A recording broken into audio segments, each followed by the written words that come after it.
Pension అందిందా? అందింది. ఇప్పుడు చంద్రబాబు ప్రభుత్వం వచ్చినాక పెన్షన్ పెరిగింది కదా, ఎట్లా ఉంది? 4,000 ఇస్తాను. 4,000 బాగుందా? బాగుంది. కూటమి ప్రభుత్వం వచ్చిన పెన్షన్ టయానికి ఇస్తారా? ఇస్తాను. చీకటిని ఇస్తాను రండి. చీకటి ఎలా ఉంది చంద్రబాబు పరిపాలన? బాగుందండి. అమ్మా పెన్షన్ అందిందా? అందింది. టయానికి అందుతున్నాయా చంద్రబాబు వచ్చిన టయానికి అందుతాను. పెన్షన్ పెంచారు కదా, 4,000 ఇస్తున్నారు కదా, ఎట్లా ఉంది? బాగుంది.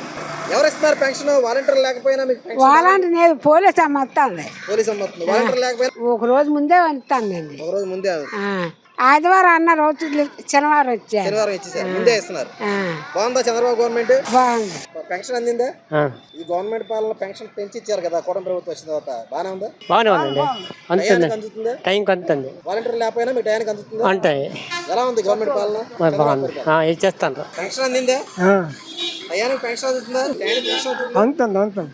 చంద్రబాబు గవర్నమెంట్ వచ్చిన తర్వాత పెంచారు కదా, ఎంత అందుతుంది? 4,000. అంతకుముందు ఎంత అందేది నీకు? 3. ఇప్పుడు 4,000 బాగానే ఉందా? వాలంటీర్ లేకపోయినా నీకు పెన్షన్ టయానికి ఇస్తున్నారా? సత్యాలు ఇస్తారు. సచివాలయంలో ఇస్తున్నారు. అంతా బాగానే ఉందా? టయానికి అందుతున్నాయి కదా.